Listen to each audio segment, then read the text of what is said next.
Good evening.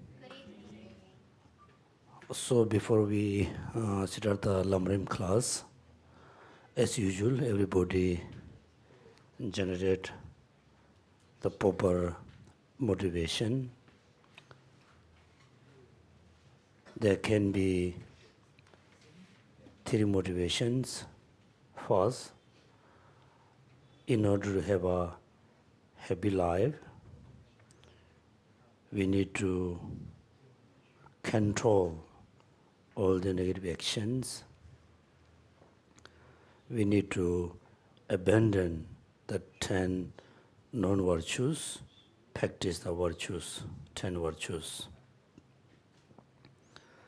Second, in order to fully free from the sufferings, then we need to achieve liberation. In order to accomplish your own and other sentient beings' achievement, then we have to be Buddha. So everybody generate the bodhicitta, which is wish to become Buddha to benefit all sentient beings.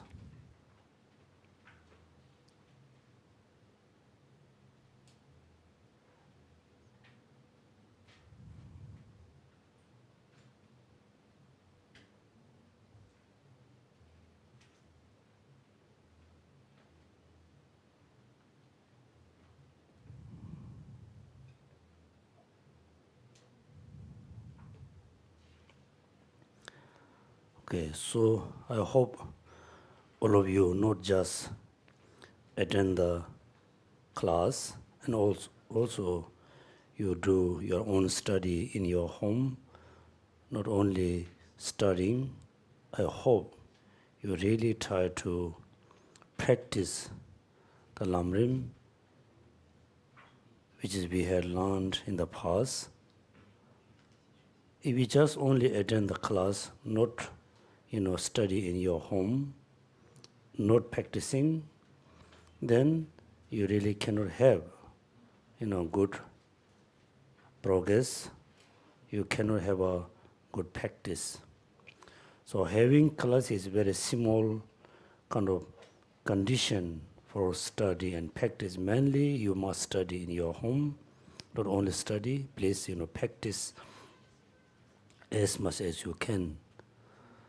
So the question is here, how I can practice Dharma, how I can practice Lamrim.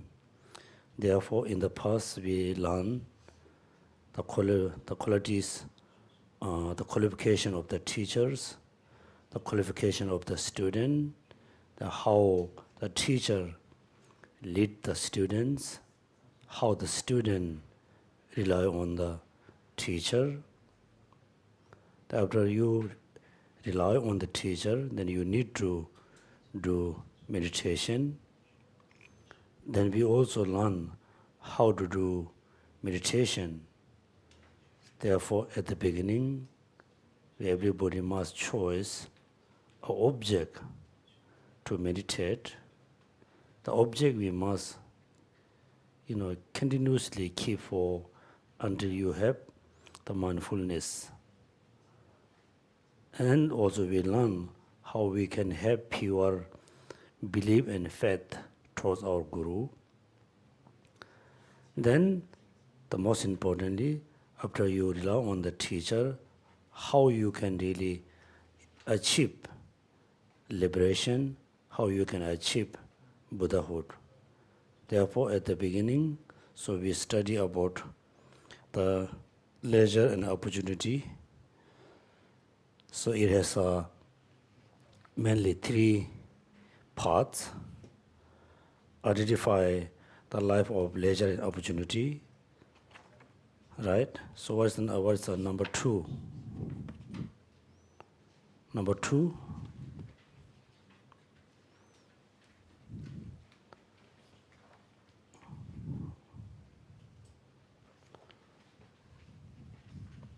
what's the number two? identifying leisure and opportunity, contemplating its great importance, and contemplating the difficulty of attaining. So please, you must study in your home, at your home. So how we really, achieve the essence, mainly liberation and Buddhahood. The first, everybody must identify, recognize. So we have a very important lives, which is, completely leisure and all the opportunity.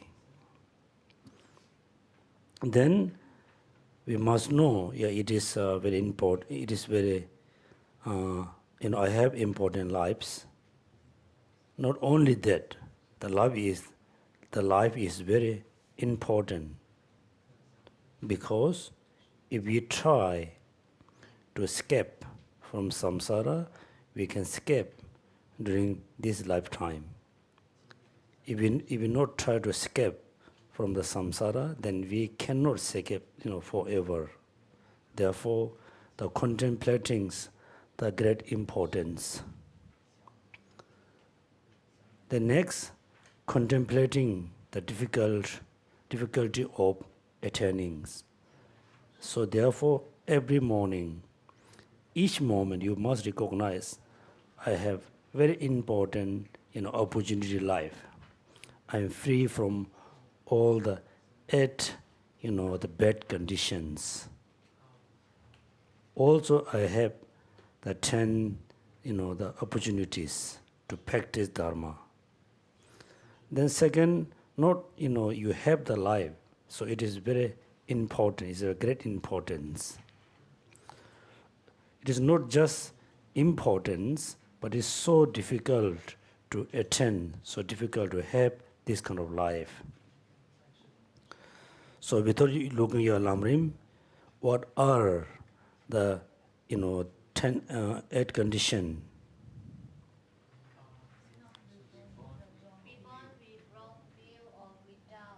Okay.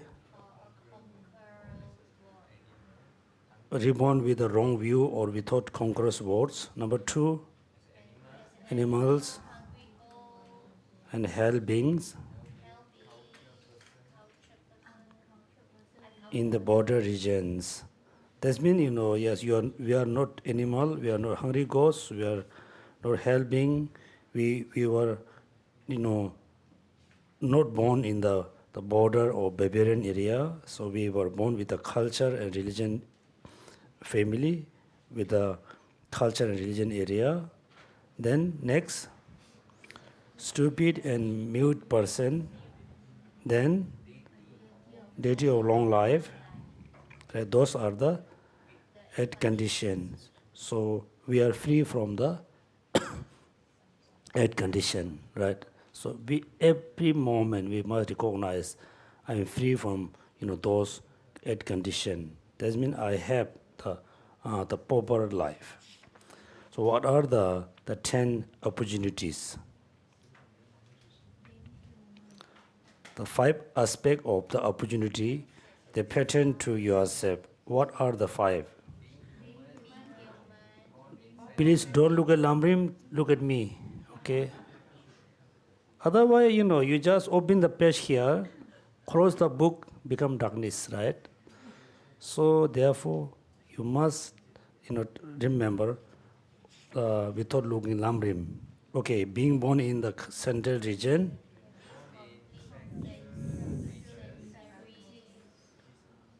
yeah, having complete sensory faculty,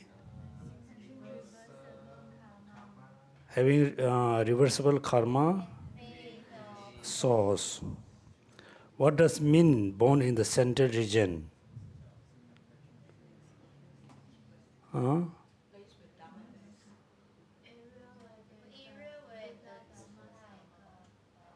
That means I really think you didn't really open the Lamrim until you come back TBC.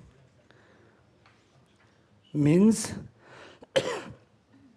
being born in central region means that you are born in the area where the 4 types of flowers are active. What are the 4 types of flowers?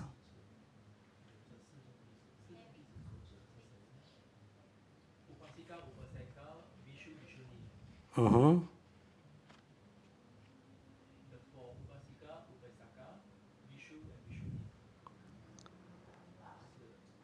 Okay, actually there's two full ordains, monks and nuns, then novice, then upasika, right? Okay, born in the central region. So what does mean having reversible karma? Hello everybody.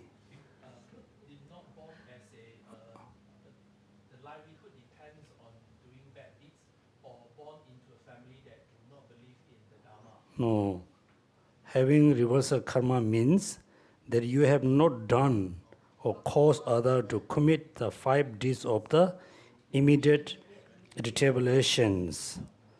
What are the 5 deeds of the immediate retaliations?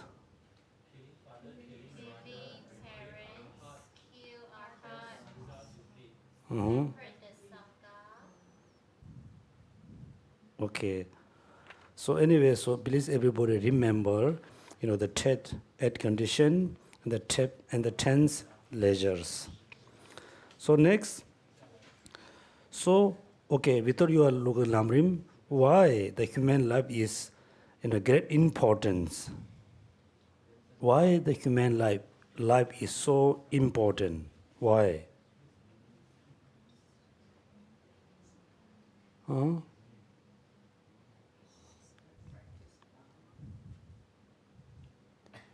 Okay, next is contemplating the great importance of the leisure and opportunity. Why it is so important?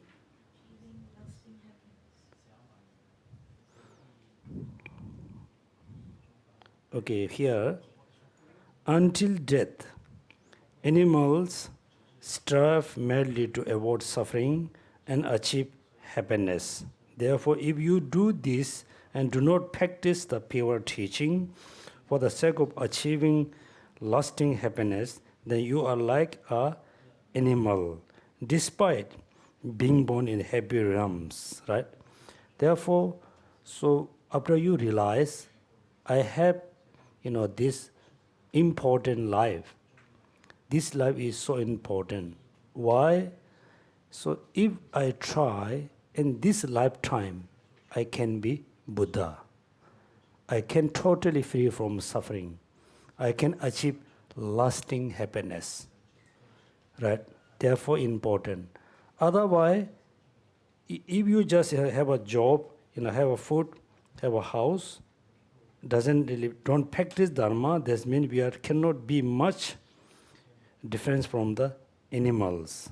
So this is very important because I can be free from suffering. I can achieve Buddhahood. It's so important, right? So important. There's a lot of quotations from sutra, other teachings.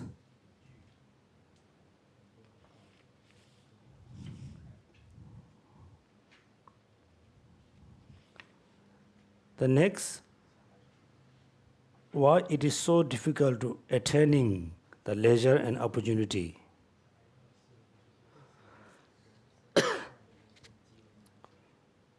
Why?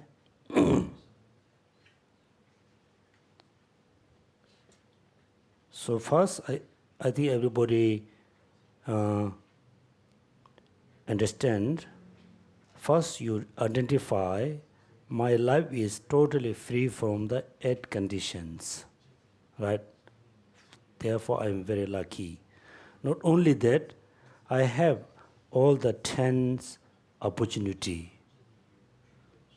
So I have a very important life. So why the life is so important? Because if you use the life in the proper way, then you can be Bodhisattva. you can be Buddha, you can be free from suffering, you can be free from cause of suffering, you can be Arhat. Therefore, it is so important. Other sentient beings, like animals, the being who has the eight condition, they don't have the opportunity to be Buddha, to be Bodhisattva, because they are not free from the eight conditions. They don't have the 10 opportunity. Therefore, we human beings are free from all the eight conditions. We human beings, we have all the 10 opportunity, right?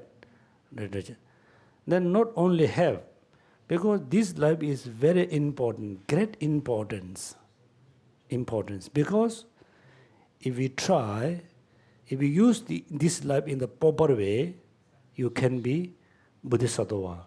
Then you can be Buddha.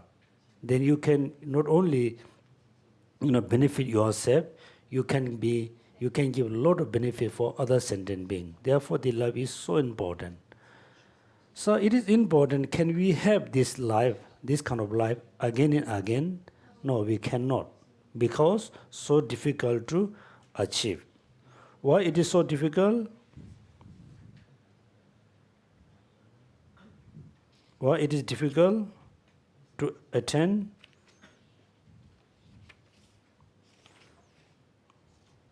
Hello, everybody. Why it is so difficult to attain?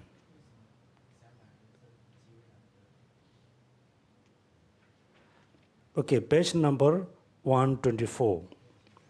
Contemplating the difficulty of attaining leisure and opportunity. Moreover, whether you start from a happy realms or the miserable realms, it is difficult to obtain such as leisure and opportunity. For the Buddha state in the basis of disciple Vinaya Vastu, there's a quotation, that those who die in the miserable realm and are born they are in the similar number of the dust particle on the great earth. That means the miserable beings, after their death, they reborn again in the miserable life. Look like it's the dust on the ground. We have a lot of dust. Whereas those who are born from there into happy realms are similarly in the number 2, the dust particle on the tip of the fingernail. That means from the lower realms, to born in the lower realm is look like the dust on the ground.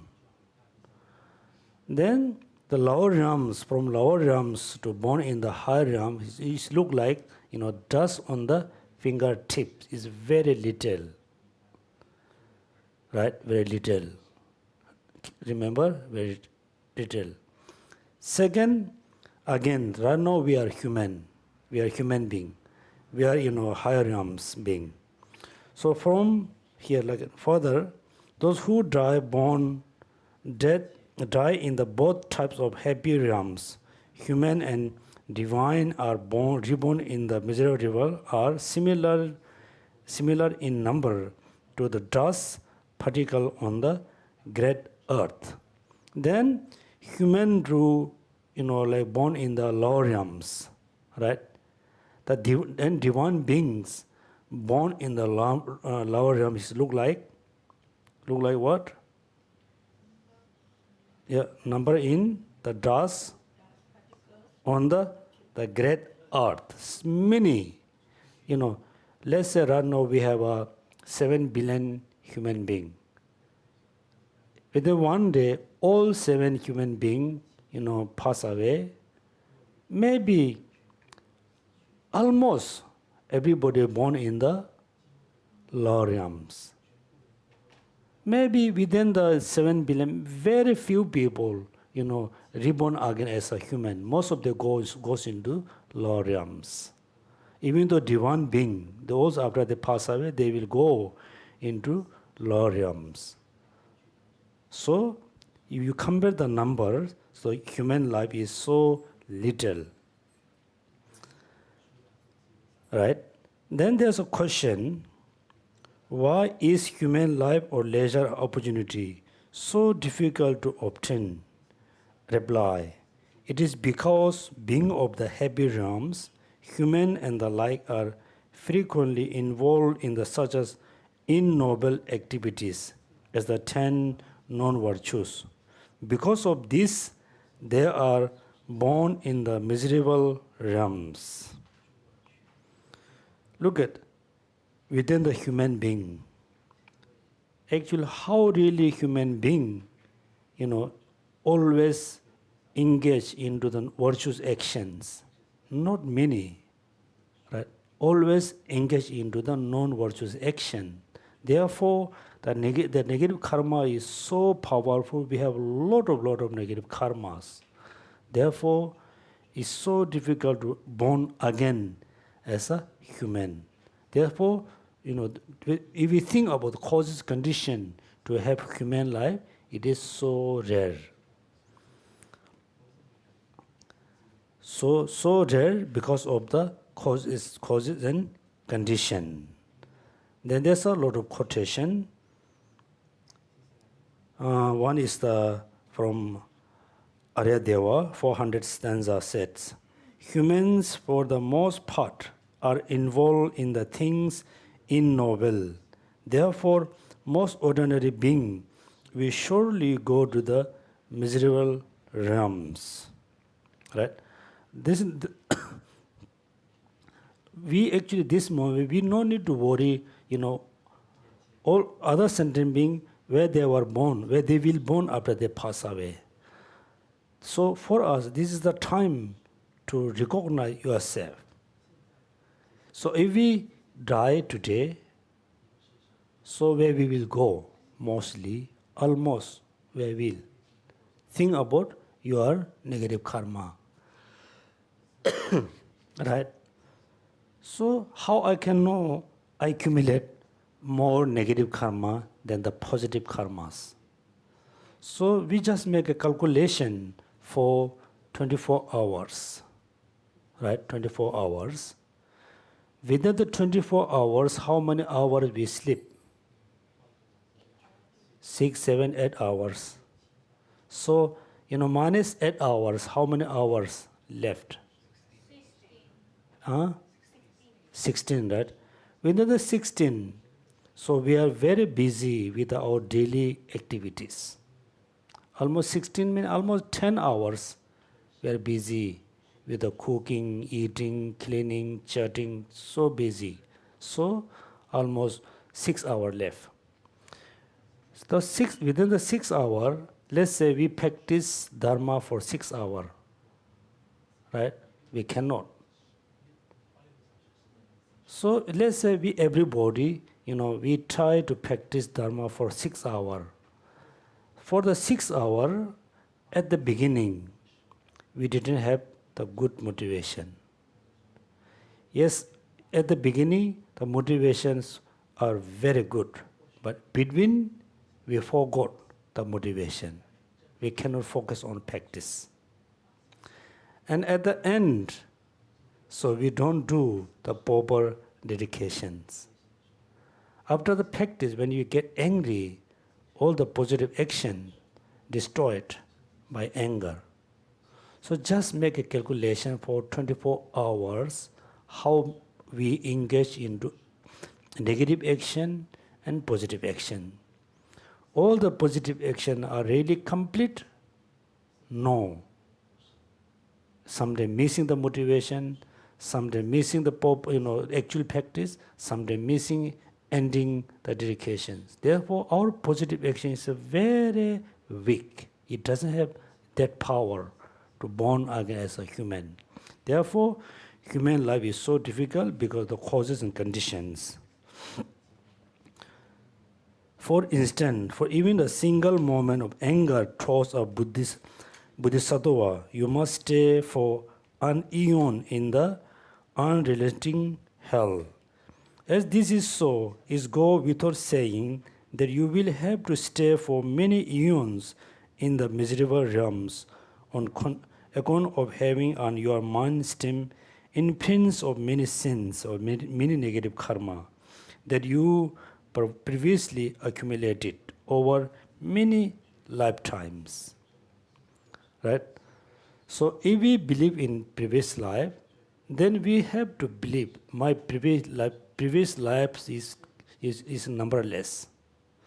So this moment we have a lot of negative, karmas in our mind.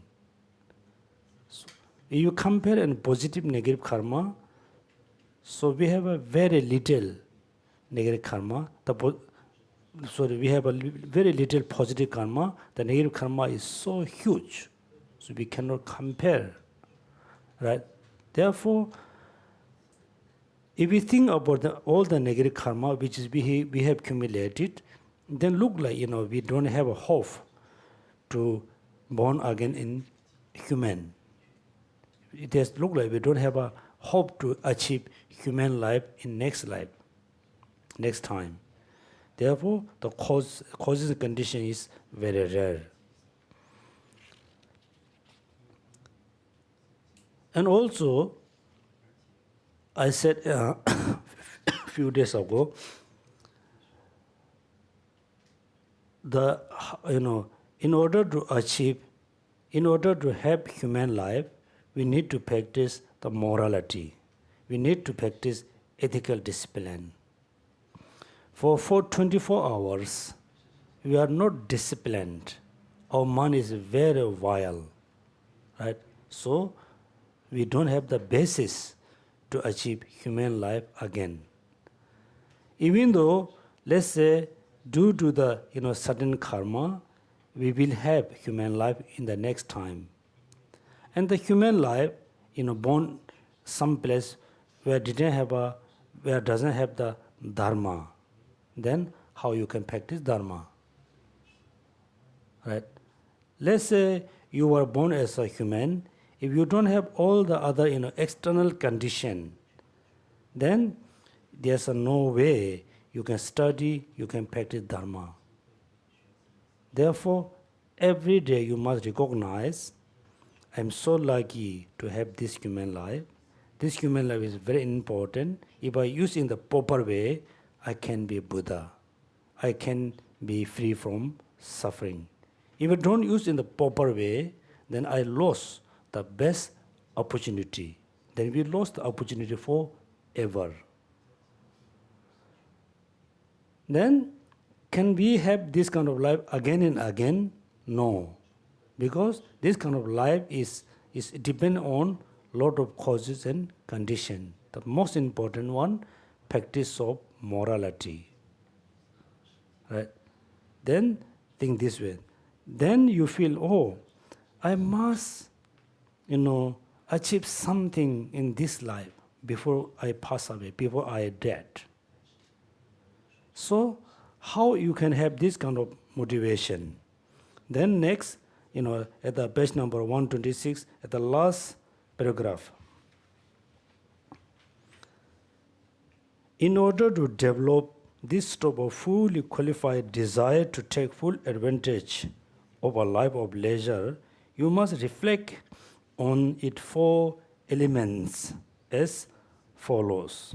Right? So that means you should think, I really want to achieve, I really want to, try to achieve the essence, which is Buddhahood in this lifetime. Therefore, you need to reflect on 4 elements. Number 1,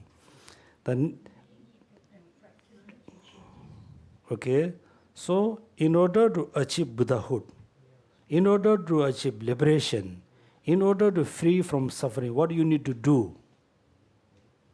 What do you need to do? I need to practice the teaching. I need to practice the Dharma, right? So that's everybody think I have very important life. I don't want to waste this life. I want to achieve something. How? This I need to practice Dharma. Then why? Because all living beings only want happiness and don't want suffering. and because of achieving happiness and elevating sufferings depend only on practicing the teaching, right? Number one, in order to achieve liberation, in order to achieve Buddhahood, what you need to do? What you need to do? I need to practice the teaching, the Dharma. Why? Why you need to practice Dharma? I want happiness. I don't want suffering. All sentient beings want happiness. They don't want suffering. Reason number one. Therefore, because of that, you need to practice Dharma. Because of achieving happiness and elevating sufferings depend on what? Only on practicing the teachings.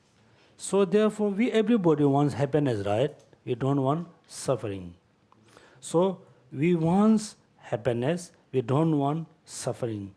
The happiness we wish to achieve, we can achieve only through practice the Dharma, right?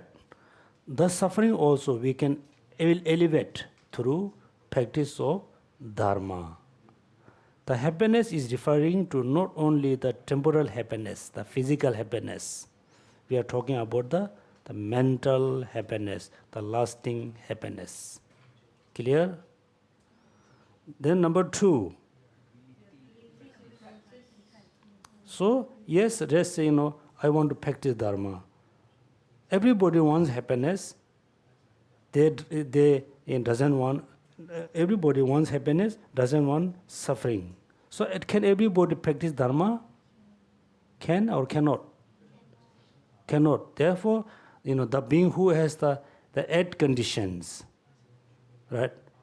They were human or someone, but they don't have the opportunity to practice Dharma. That means, yes, we wish to practice Dharma, not only wish to practice, we have the ability to practice Dharma because you are endowed with the external condition. What's the external condition? The teacher, all the Buddhas, all the Bodhisattvas, because we have an external condition, a teacher. And the internal condition, leisure and opportunity. Right? Therefore, you must remember the step by step.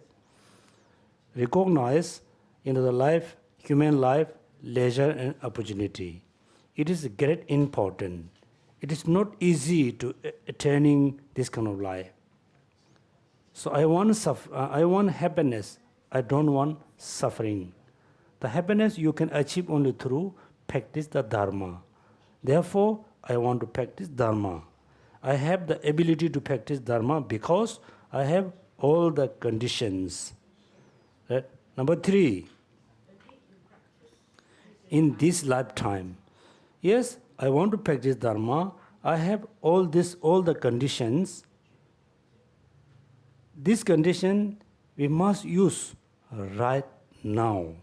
Look at the need to practice in this lifetime, because if you do not practice, it will be very difficult to obtain leisure and opportunity again for many lifetimes. Right? Lifetimes. That means we must practice right now, because there's no guarantee, you can born again human. Number 4, need to practice right now, because when you will die. So always, reflect on these 4 elements. Number 1, I need to practice Dharma because I want happiness. I don't want suffering. So do you have the ability to practice Dharma? Yes, because I have the external condition, I have the internal conditions. So when you need to practice Dharma, this lifetime, next lifetime, we never know, right? We never know. You can be human or we can be animal, we can be other beings. Therefore, we should not think, this life I'm very busy, I will practice Dharma in next life. There's no guarantee. So when you need to practice? Now, because there's no certainty when you will die. So therefore, you always remember this in the four, four elements. I want to practice Dharma because I want happiness. I don't want suffering. I have the ability because I have all the necessary conditions. I want to practice this lifetime, not next life. 4, I want to practice Dharma now. Should not think, today I am very busy, I will practice Dharma tomorrow. Tomorrow, do you remember? We never know which one come first. Tomorrow and next life, right? So we thought we have a lot of planning, today I am very busy, or this month I am very busy because New Year coming very soon. I will do Dharma practice after New Year. But no guarantee, really, You can see someone is very healthy this morning. Everything looks fine. Afternoon, he or she has gone. So therefore, the life is very uncertainty. So therefore, we must practice Dharma now.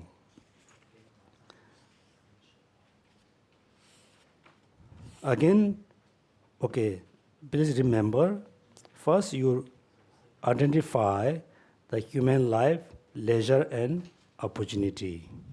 Then number 2, you must remember it is very important, it's a great important to have this kind of life.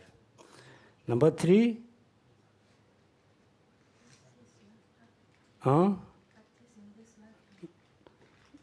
number 3, it is so difficult to have this kind of life, right? Identify the human life, leisure and opportunity. Always remember the great importance. Number 3, this kind of life is so difficult to attain because of the causes and conditions. So therefore, I need to practice Dharma. Why you need to practice Dharma? I want happiness, doesn't want suffering. So, do you have the ability to practice Dharma? Yes, because I have all the condition, external condition. We have books, we have all the teachers. Also, you have a guru, or you have a time, or you also know that you are very healthy. Physically, you are healthy. Mentally, you are very healthy. Therefore, you have the ability to practice Dharma. So when you want to practice Dharma, next life and this life, not next life. Next life, we never know where we will go. So this life. So this life, when you want to practice, today or tomorrow, next year? Now, really? Okay, now, right? So you must remember this condition, 4 elements. Then you remember practicing Dharma. Now we go to the actual subject.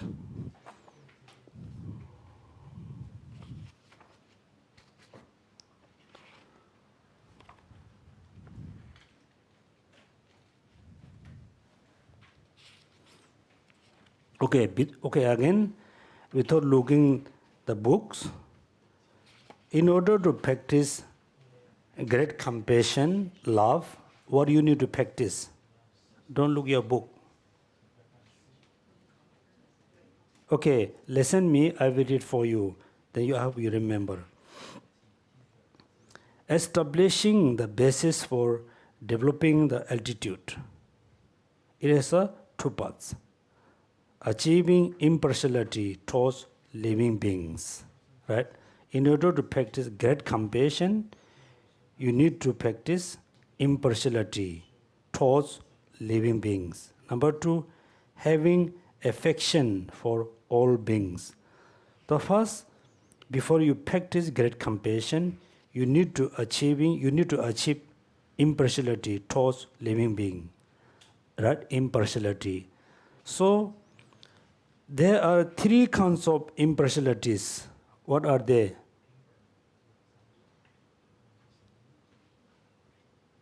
There are three kinds of impartiality. Number one,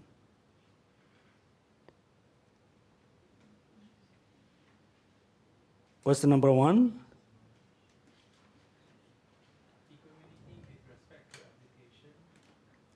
Yes, I'm asking rest of the study partner. Huh? What's number two?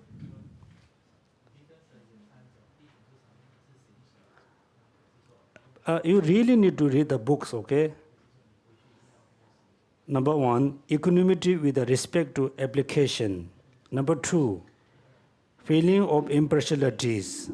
Number three, measurable impartialities. Right? There's a three kinds of impartiality. So among the three, which impartiality you need to practice? The number three. In this section, impartiality referred to the last one, immeasurable impartialities. So it has two parts, two types. Within the immeasurable impartiality is said to have two types. What are they? And hostility.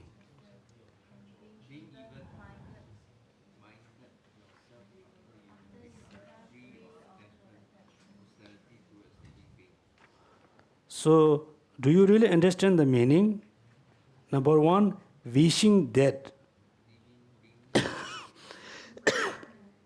living beings were free from such as afflictions, attachment, and hostility. Number two, being even minded yourself as attachment and hostility. Do you understand this sentence meaning?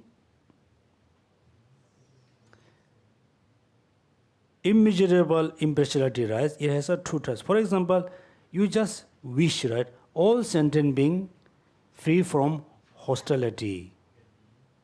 I wish all sentient beings free from attachment. You just wishing them,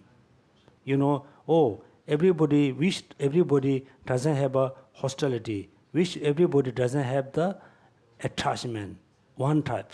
Second, being even minded yourself after you have become free from attachment and hostility. This is not enough. From your side, you should not have an attachment towards anybody, right? You should not have any sense of hostility towards anybody. So we are talking about which one? The second one. In this section, impartiality referred to the latter. Which one? Being even-minded yourself after you have become free from attachment or hostility. That means before you practice compassion, you should not have a sense of attachment towards anybody. You should not have a sense of hostility, right? If you have a sense of attachment, when you practice compassion towards someone, the compassion becomes very biased. Remember the two meanings. So, how you can practice, right? The steps of cultivating immeasurable impartiality are follows. Okay, without looking Lamrim, how you can practice the impartiality towards all sentient beings? How? The steps. First, you focus on the neutral person and practice immeasurable impartiality. How? So when you remember, the neutral person, whether neither you are friend nor you are enemy, that time you don't have a sense of attachment, you don't have a sense of hostility. You are free, your mind is free to attachment the person, your mind is free, from hostility towards the person. You have a very neutral mind. The second was the second step, a friend, right? So when you remember your friend, not just remember your friend, when you remember your friend has a problem and sufferings. Then you have a compassion, you have a sense of caring, you have a sense of love. This love is very biased, right? So, second, you need to learn, you should not have a sense of attachment towards your friend. You learn also when somebody harm your friend, you should not have a sense of hostility towards the person who harmed your friends, right? Then, when you have a totally impartiality mind towards your friend, third step, you need to enemy, right? Enemy. So, first you focus on the neutral, second your friend, third your enemy. Then you can extend this same kind of feeling towards all sentient beings. Then there's a question. We already learned a question. Well, then, what meditation eliminates attachment and hostility towards these 3%? 3% refer to the neutral, friend, and enemy. So, what kind of meditation we need to practice in order to eliminate attachment and hostility towards these 3%? Without looking at Lamrim books? Huh?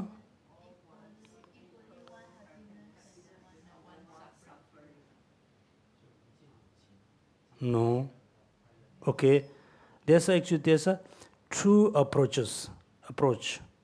Contemplating as follow, from living being viewpoint. Let's say from living being viewpoint, all equally want happiness and don't want suffering. Therefore, it is inappropriate to hold some close and to help them while keeping others as distant and harm or not helping them. What's the number 2? From my viewpoint,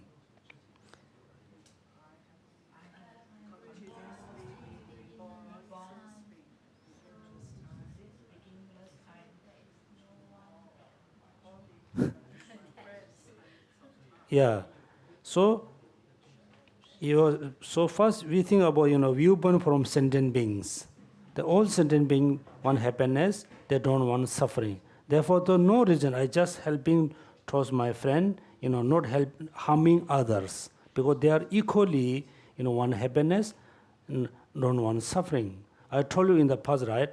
There's a two beggar, both are very totally hungry. When you have piece of bread, you must share the bread equally to the two beggars.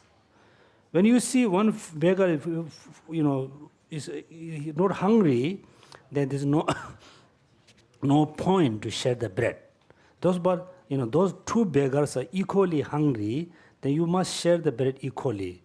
Same, you put, left side your friends, on the right side your enemies. So when you have something to offer, whom you going to offer? Usually we offer to our friends, not our enemy. Why? Because we don't like our enemy. We like our friends, our relatives. Why? Why? Because we have a sense of caring, sense of attachment. We don't like the enemy because we have sense of hostility and anger, right? Anger. So we don't like. Therefore, based on this basis, whatever we have to share, we share with our friends, not enemy. It's not the right way to do this way, because both of them want happiness, both of them don't want suffering. Therefore, we must look equally from their point of view. So from our point of view, simply what he said,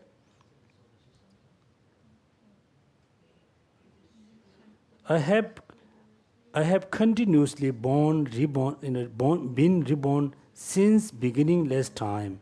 All beings have been my friend and hundreds of times. That means simply saying, I have been taking life continuously for many eons, continuously. Therefore, all sentient beings, like my friend, like my mother.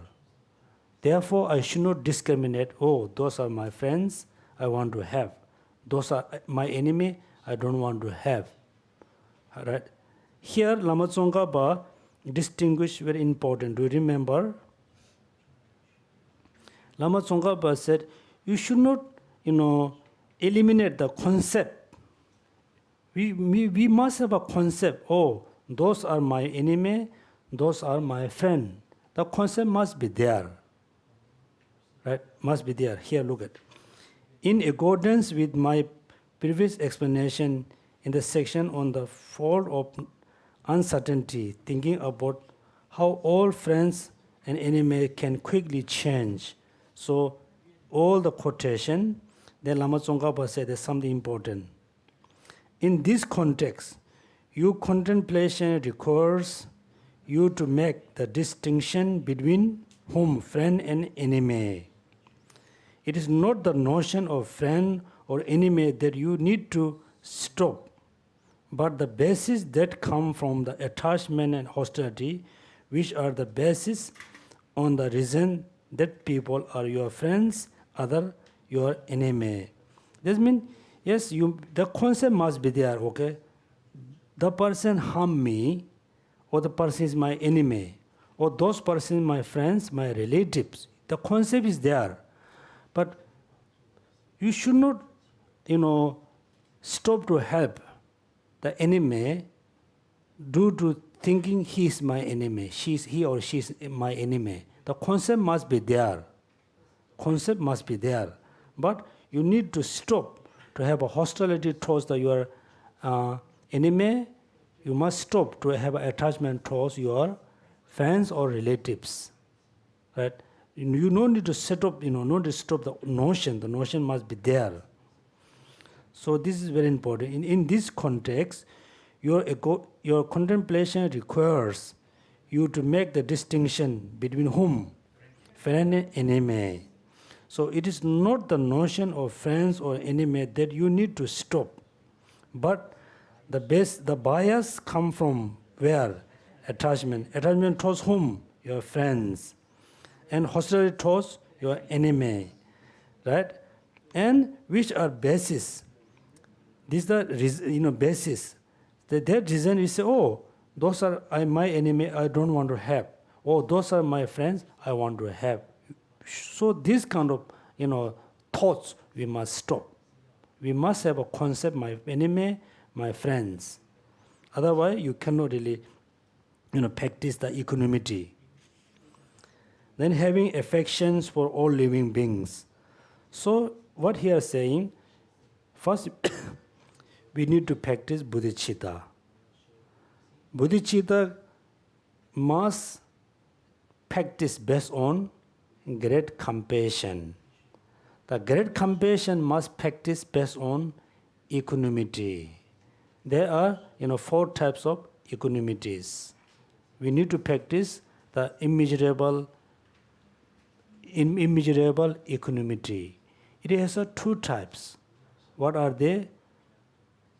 All sentient beings free from attachment and aversion. This is one type. It's not, we are not talking these types. We are talking from yourself side. From yourself, you should not have attachment towards your friends and relatives. You should not have a sense of hostility towards your enemy. Then you can have a sense of equality towards all sentient beings. Then the next step, what you need to think? All sentient beings want happiness, doesn't want suffering from their point of view. From my point of view, I have been taking life for many eons and eons and eons. Therefore, all sentient beings are my relatives. All sentient beings used to be my mother. Therefore, you should not have a sense of hostility towards your enemy.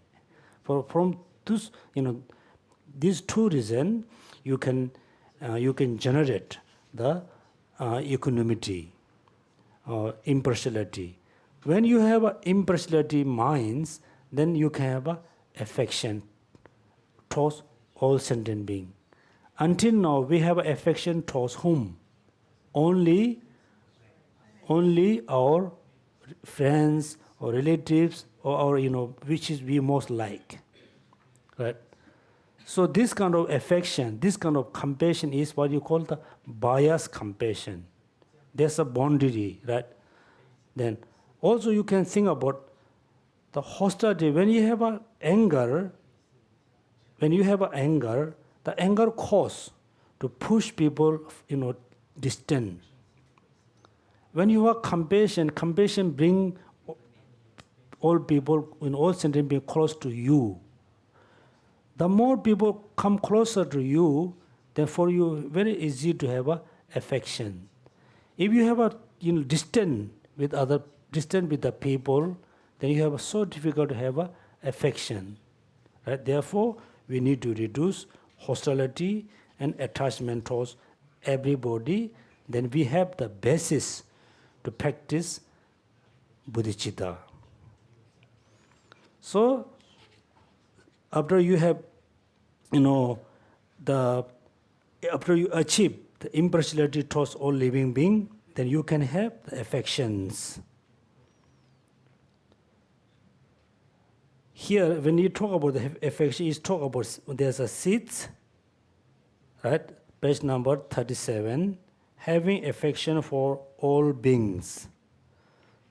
Please read the next paragraph. Moistened by the love, your mind become like the fertile soil. When you plant the seeds of compassion, it grow easily and fully. Enforce your mind with the life, cultivate compassions. Look at now, the love to all sentient beings, it look like the moisture, or the fertile and soil. So when you plant the seeds of compassion, then the compassion grow easily. So what is saying here? Great bodhicitta depends on the great compassion. Clear? Great compassion.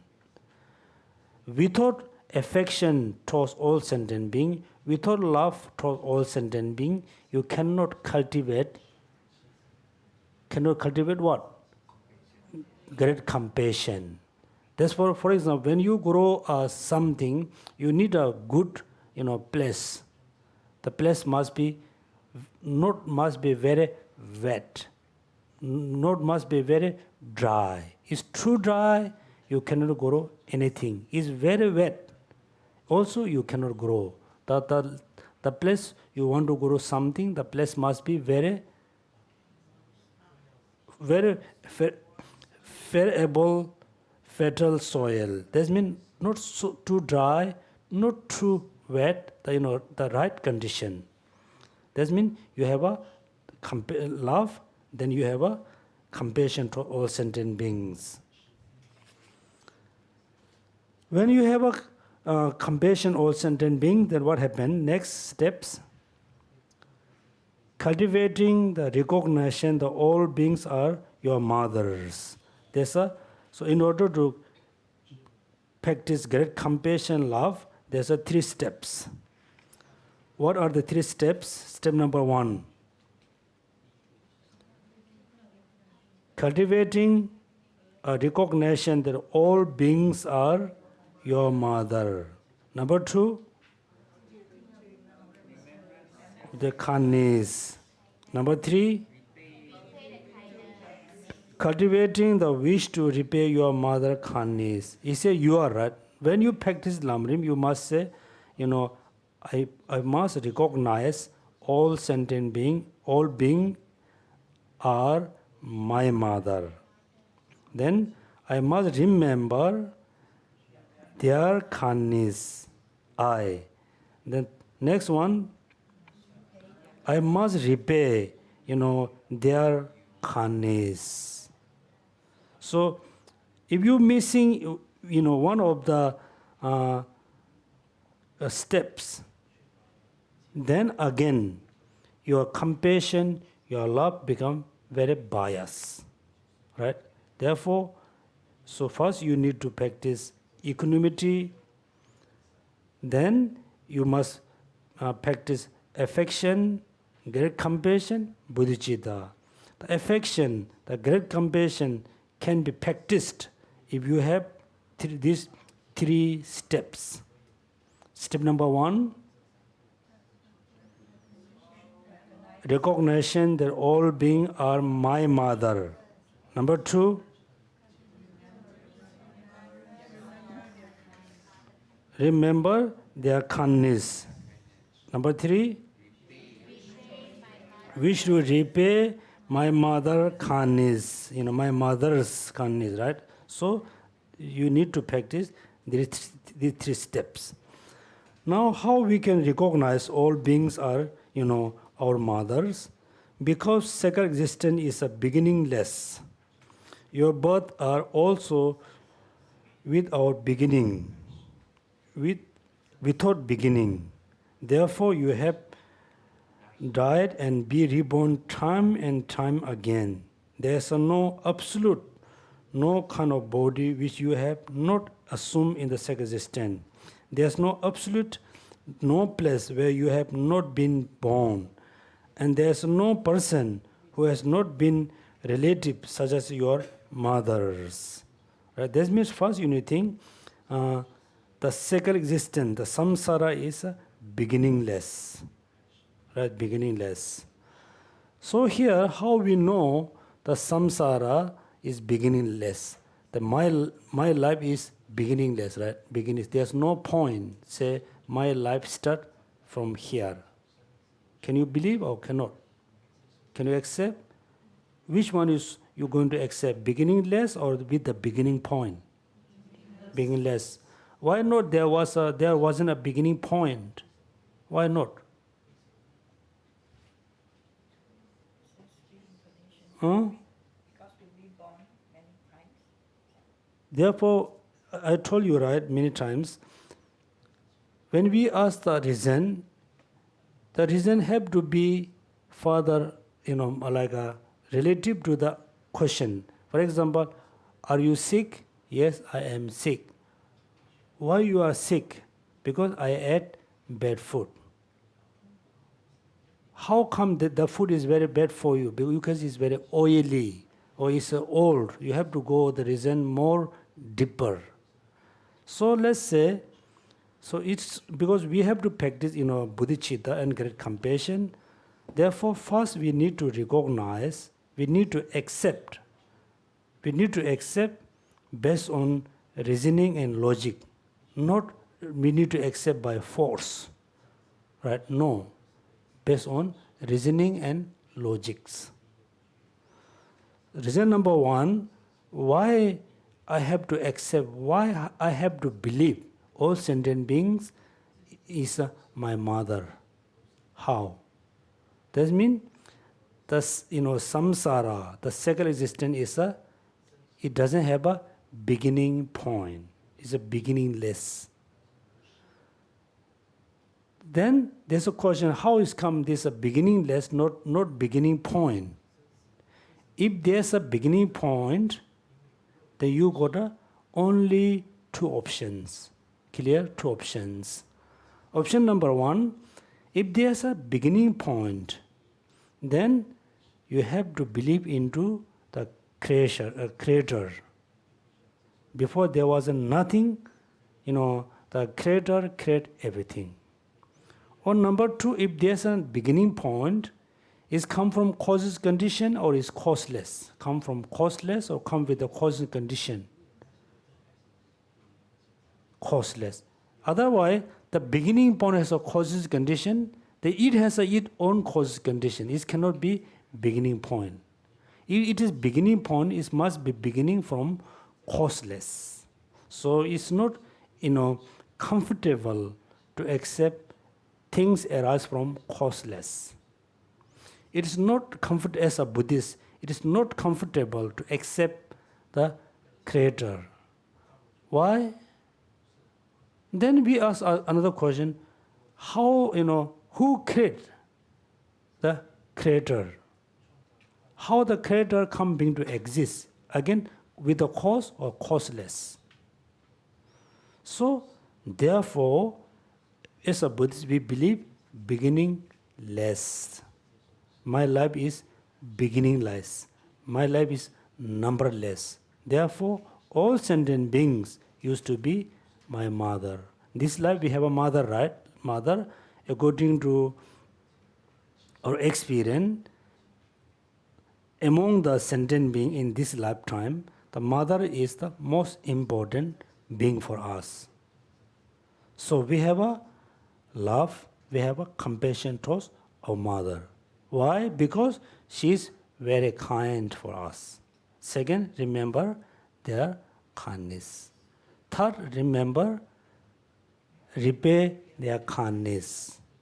So in order to, wish to repay their kindness, remember their kindness, first you need to realize, we really need to realize our we must realize my mother is so important in this lifetime. She is very kind person. She is very, she give me so many things. Now it is a time to repay her kindness. When you have a good kind of view towards your mother, that same view you bring towards all sentient beings, right? Therefore, in order to practice love and compassion, you need 3 steps. Step number 1, recognition that all beings are your mother. Number 2, cultivating remembrance of kindness. In order to remember their kindness, must remember, our mother kindness in this lifetime. Then cultivating the wish to repay, your mother kindness.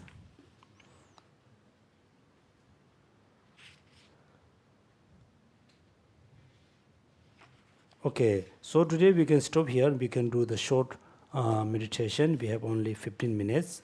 So we can start from the identification.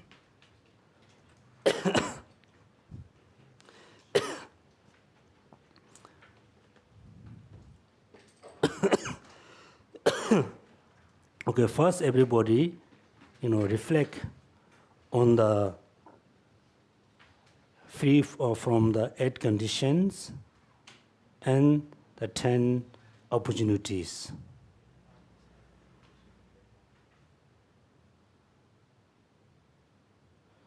Reflect on the free from 8 conditions. Reflect on having the 10 opportunities.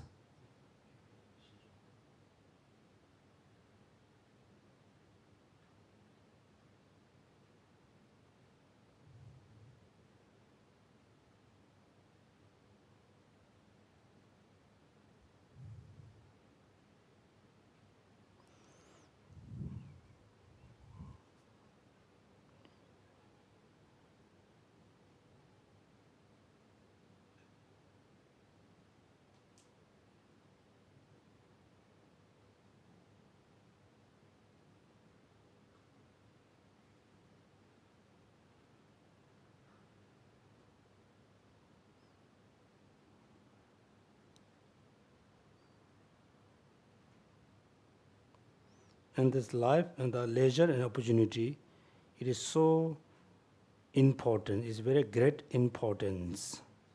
Reflect the meaning of the great importance.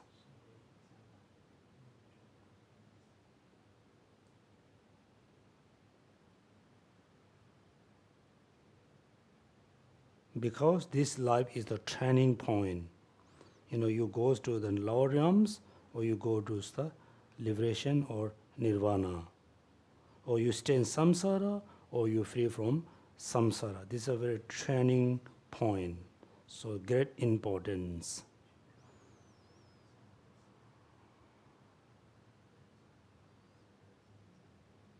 And not easy to attain this kind of life.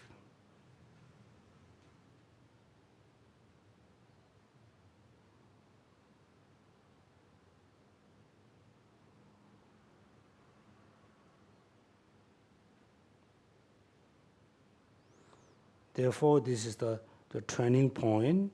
So we wish to be Buddha. We wish we free from suffering. How? So we need to practice the teaching, the Dharma. Why? Remember the meaning. Why we need to practice Dharma? We want happiness. We don't want suffering. We want the lasting happiness. We don't want any sufferings. In order to achieve the lasting happiness, in order to alleviating the sufferings, it is only depending on only the practice of Dharma. Want to practice Dharma. Not just wish to practice Dharma, yes, we have the ability to practice Dharma because we have all the conditions for practicing Dharma.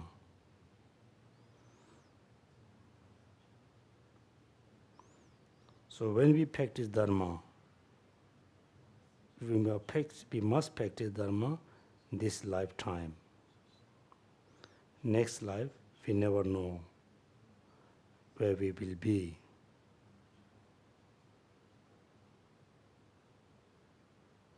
So, want to practice Dharma, I have the ability, I have all the condition, we must practice this lifetime. And this lifetime, when you want to practice, today, tomorrow, next year, when? After 10 years? No, we must practice now because life is very uncertainty. We can die anytime. Therefore, we must practice Dharma now.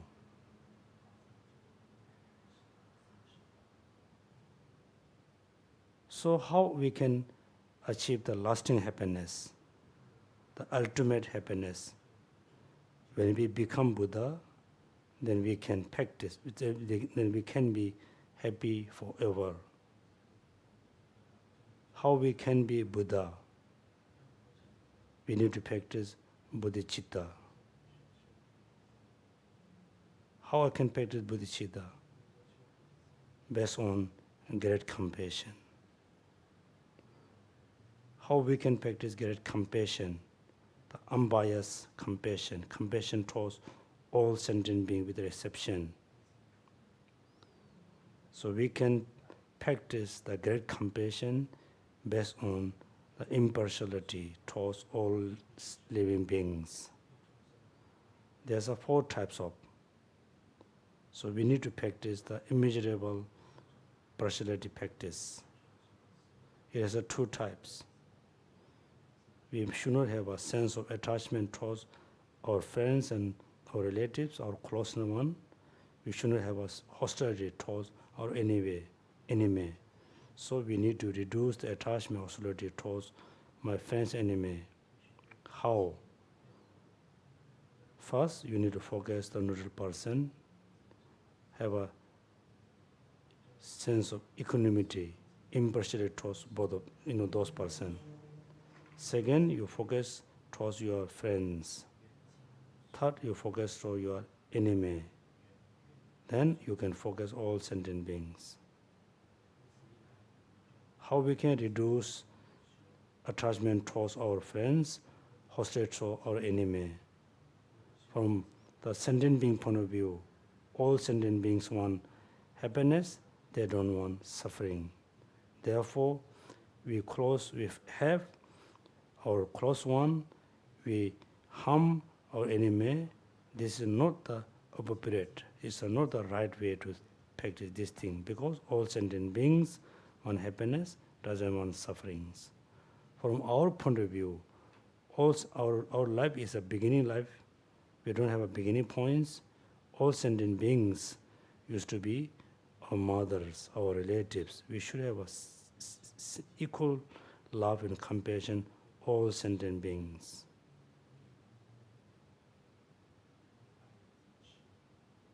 Therefore, we must have a affection to all sentient beings.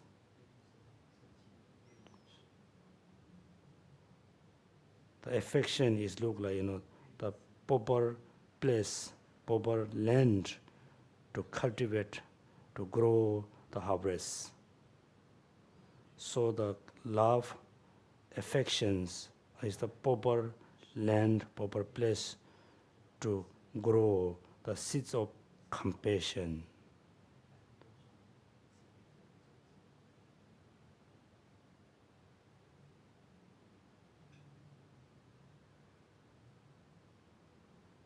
Okay, so we can stop here today class. So please everybody, you must read the Lamrim books in your place.